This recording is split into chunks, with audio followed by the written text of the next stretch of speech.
Hi, I'm the Lipstick Gal. Thanks for watching today. I wanted to share with you what my July makeup and skincare favorites have been.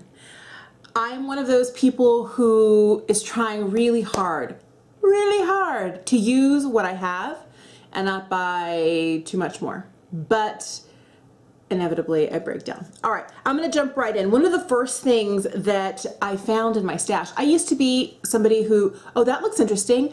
I think I need that, and I buy it, and oh, I'm not going to open it until I finish using up something else that I had before, and I had so many things open, it took me a while to get to this, and since then, the packaging has changed. But this is from Henriksen.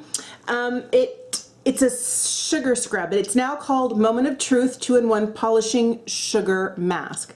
It's basically the same as this, only it's in new packaging. But the whole idea of this is that you put it on for 5 to 10 minutes and you let the AHAs in there kind of, clear up some of the dead skin cells. I can talk. And then since it does has little scrubbies in it, you're able to then for 30 seconds massage it around your face. Let me take the little guy off here. It looks like this. You can see the little scrubbies in there. There's large-ish sugar granules, and I'm not sure if these are like crushed up portions of pomegranate seeds, like some of those darker things. It has sugar, honey, and pomegranate, and put it on for 5 to 10 minutes, and then in circular motions for 30 seconds. Afterwards, wipe off, rinse, pat dry.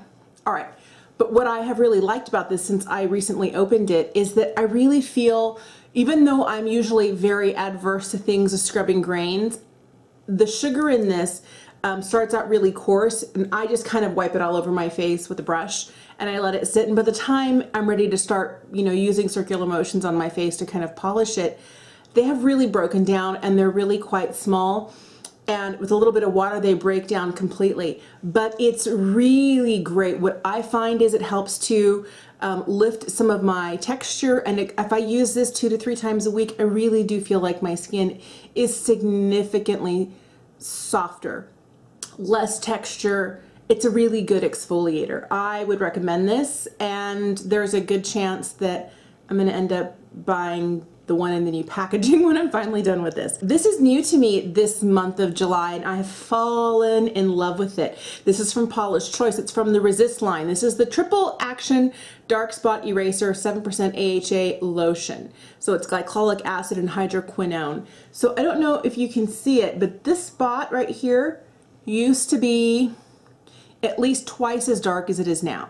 I have another small hyperpigmentation spot up here right above my eyebrow. I have a couple right here, and I was getting some like dark patches, I would say more like melasma, like right here on the front of my cheeks, and I'm like, I have been really good about the sunscreen this summer. What gives?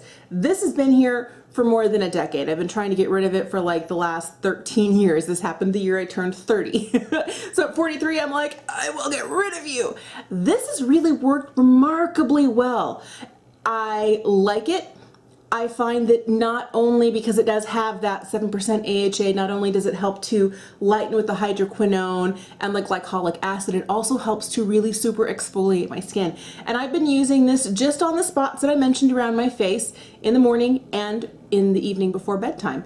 It started the first week I used it, I did feel like there was a tingling. I didn't have any redness or irritation, but my skin, I kind of think of it as kind of like the cast iron pan of skin. I can do nearly anything to it and it's going to be like, okay.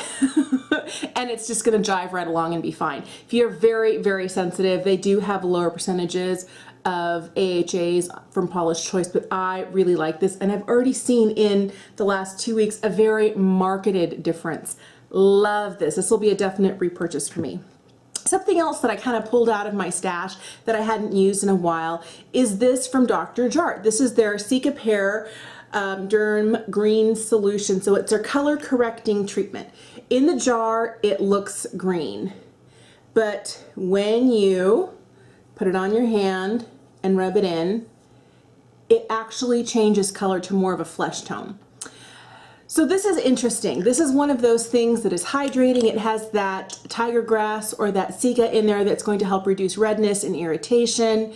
There are other hydrating properties in here, and it has SPF 30. So normally I put on my SPF 50, and then I'll use this kind of in place of foundation on days, and then just spot conceal like under my eyes, any redness around my nose. I do have a spot here from a blemish last month that's just kind of like hanging on for dear life, so I'll spot conceal that with concealer. But a lot of the rest of the time I can use this, and it works really nicely. It has extra SPF in it. By the way, 50 SPF plus this that has 30 does not make 80. It's still 50 SPF. It's just an extra layer of SPF, which I like having. All right, so I really have been liking those for skincare. Now, when it comes to coverage, I've been going really light because where I live in Southeast Washington, it's been triple digits. And a heavy, full coverage foundation, doesn't matter how matte, how long wear it is, I sweat like a crazy person. And the best thing to do is wear things that have lighter coverage, work really hard to keep my skin so that it can handle not wearing layers and layers and layers. I've been loving this. This is the Wet n Wild cushion. I have it in the shade 106A, Light Ivory. It's the lightest shade they have. It's a little dark, but since it's really sheer, I bounce it in with the Beauty Blender, everything is fine. This is what it looks like, so you would think, yeah, that's too dark for you. But it's not too, it comes out lighter. I have it on right here, and it blends out fairly nicely. I like how lightweight it is, how breathable it is, and it does last a really long time. You can use a little puff that comes with it. I don't think it's that fantastic. And for under $8, I think this is the best cushion at the drugstore. Love it. All right, from there, favorite two concealers. I have been wearing this one from Lancome. This is their Effacernes. I have this in 100 Ivoire N, which is their neutral. I don't know if this is their lightest shade. I've had this for more than a year now, and I decided to pull it out because I read really great reviews about this. This is kind of like a fairly thick sort of paste. It's got some coverage to it. And there are days that all I do is conceal my under eyes a little bit around the corners of my nose and mouth where I have some extra redness and call it good. And on days like this, I'll put this on, and this works really well and wears really well. I've been loving it. Same thing with this. This is the Colourpop No Filter Concealer. This is I think, high 20s, low 30s price range, and this right here is $6. This does not have that same, like, really heavy duty full cover coverage that the Lancome does, but this is no joke. This has some really good coverage. I did finally have to break into my new one. I finished up my other one. This is in light 10. It's I love the applicator on this. It picks up just enough where I don't feel like I have to re-dip to put more on the days that I'm wearing just concealer. So this is a little bit lighter than I would say my normal skin tone, but it does help with the dark spots. It blends in well and wears really, really well. A little bit more drying. This tends to be a little bit more hydrating, a little bit more emollient. I wouldn't say that it's hydrating. I would say it's a little bit more emollient, but they both work really well. And these are the two things when I decide, no foundation today, I choose one of these.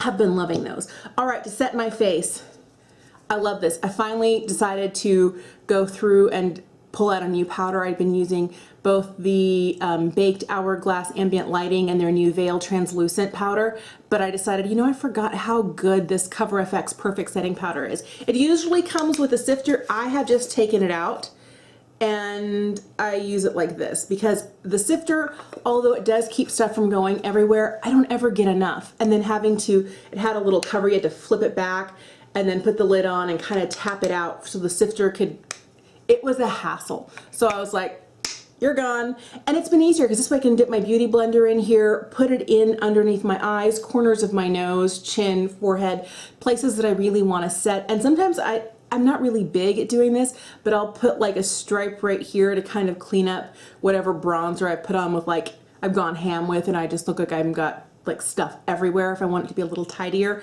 I will use this and I love it. On the days that I don't want to be that, you know, I want to set just a little bit under the eyes with one of these concealers, I'll use this. This is the Miliani Prep Set and Glow, their illuminating transparent powder. I don't find it to be like terribly, it does have a little bit of a sheen to it. It's a really, really nice consistency. And from the drugstore, I think this is my favorite pressed powder from the drugstore. I think it's really good. The packaging is not all that, but it's not bad, but you can tell it's a little chintzy. But you know, I don't put this in my purse. I leave this on my vanity, so it doesn't really go anywhere. It doesn't really get that beat up, but I have been loving this. All right, from there, I picked this up. It was on sale at Ulta. Whoa. I'm gonna drop it and break it, and it's brand new. It's from Too Faced. I picked it up in July. It's the Natural Face Palette. You know, I really wasn't sure whether this was gonna be that fantastic. And I really, really do like it. I find that I live more in these 4 colors here than I do in the highlights. Now, the highlights are pretty. They are. But there's another highlight that I've been kind of living for this summer, and it hasn't been these 2. These do a great job, no joke. But I really have been loving this Tropic Like It's Hot. And this here is a slightly glowy bronzer. I don't know if you can see the glow to that. Like it's at a bad angle. But it blends beautifully. And it has a warmth to it without being too cuckoo. And then this blush right here, this one is the Pink Sands. I live for this color. It's just enough. It's nearly bronzy. I have a mixture of the matte bronzer, which is Sunny Honey, and Pink Sands on today. I love this, where it's neutrally and warm at the same time. I love the formula. I think this really creates a really beautiful, not too much face palette. And the packaging is just, I feel like they're really hitting the up button when they're repackaging some of their, like their classic 9 pan shadows. And this, in a similar type packaging, I think it's gorgeous. Now, for me, packaging, schmackaging, does it work? Yes, it does. Formula's good, wears well, and on top of all of it, it's pretty too. All right, so the highlighter I have been living for is this one.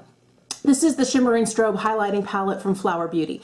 As you can see, the little domed brush that came in here, like I tried it once and I was like, not even in a pinch would I ever use this. And I hate that every time I open it, something falls out, so I just threw it away. But these colors right here, look at this. Look, I mean, they're just insane. They are the shiniest, the most highlighty, the most beautiful highlighters. And I know I've talked about these before, but they're so good. I love, and I think out of all the highlighters you can get, another one that I really love is the Molten Rose Gold from Maybelline, the one in the compact. But I like this one because you get options, and I usually mix the lighter too, and it gives me the biggest, the most amazing glow that I'm just like, ooh, is that me? Ooh, wow. Inner corner highlight, anywhere you want it, Cupid's bow. It's fantastic. Can't recommend it enough. All right, so for eyes, I have decided it was time to kind of rediscover my love for my singles. And I have this palette here.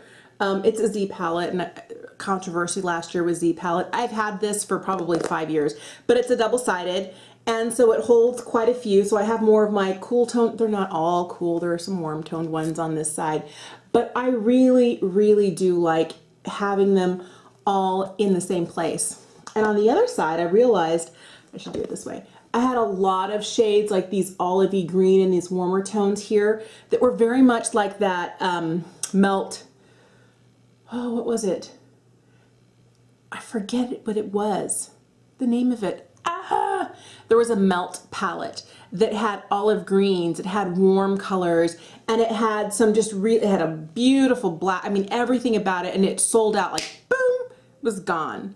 And so I decided, you know what, I have some, you know, fun olivey taupey shades. I'm gonna bust that out and see if I can create some looks like that, you know, some darker ones. And it's not the same because it's not Melt Cosmetics, but it kind of gives me that same vibe. And I like that after so many months, maybe years of wearing warm eyeshadow looks or nothing but like a really nude eyeshadow look. Today I went a little bit on the cooler side. I can pull something out because I have all of these colors and I just never reach for them. So I kind of put them in an interesting color story on one side and on the other. And this is what I've been using for most of July. And let me tell you, I love it. Most of what's in here is Makeup Geek and Colourpop. There are a few from the Balm, not many. And there are a few MAC in here. Most of it is Makeup Geek and Colourpop because those are the two that, for me, are worth it at the price. Colourpop is amazing. Makeup Geek, I've always loved. All right, eyebrows. This is interesting. I have never really gotten into this until this month. I forgot that I had it. This is MAC. It's in Mike. The color is spiked. That's where it came from. So MAC and spiked comes out Mike. But it's just a really simple, teeny, tiny, itty bitty. And it's like the perfect color right now for my brows. I love it. This came several months ago, maybe even last year, in a BoxyCharm. And I never really used it. I kind of just put it in my, well, when I'm out of other brow products. And I started running out of what I had been using recently. And I found this, I'm like, well, we'll give that a whirl. I really like this. This is really good. I'm not surprised. It's kind of like, this color is kind of like a cult classic. It works well. I wish it had a spoolie on the other end, but I really like it. And it's been really good and easy to use in my brows. All right, from there, all I have left are lips. I live in this all year long. This is balm.com. This is in their coconut balm, but it's basically an all over balm. You can use it anywhere you want. Smells amazing. Smells straight up like coconut, like fresh coconut. But I use it mainly on my lips. So this is what I put on my lips before I go to bed. You can see it does have some sheen to it. Sometimes during the day when I'm like no makeup at all, I'll just put this on and it's very hydrating. I have been loving that. Another lip product that I have been loving is from NARS. This is Cusion. It's this gorgeous nude. Now, I don't even know if they still make this. I should have checked. But I've been going for really nude lips. I've been loving this one from NARS. It's not one of their audacious, it's just one of their regular ones. I've also really been loving this. This is the Rouge Volupté Shine. And the number has worn off. I'll have to put it down below for you guys. But look at this color right here. Oh, I think it has a layer of, I mix all my lipsticks, so I'll put something on, then I'll layer something over the top. But it's a very, very pale, a little pinkier than the other one. The other one was a little more like a neutral nude. It's not a peachy nude, but I tend to go pinky or natural, like neutral nudes. Peachy nudes kind of make me look a little like, ugh, death on a cracker. And the last thing I have been loving for my lips, I have not been able to put it down since I picked it up, is this from Revlon. It's their Kiss Cushion Lip Tint. And this one here is in Wine Trip. And this shade, look at that. I love it. It's hydrating. It's easy. And today I'm wearing a combo of these two. This kind of all over and then patted in. And then a big, generous, glossy layer of this over the top. I have been loving it. So those are my favorites. Many of these things have been what I've already had. There are a few things that I picked up new this month. Mostly I'm trying to use what I have because I have so much. Are you like that? Do you have way too much and then always use the same like 5 things? I've been guilty of that. So every month I've been going through my stash. I have like a box of just highlighters. I have a box of just blushes. And I've been trying to pull not new things, but different things. So I'm not always stuck with the same look over and over and over. So let me know what your favorites were for July. I'd love to know. If you haven't already, would you subscribe and give this video a thumbs up? Have a great day and thanks for watching. Bye.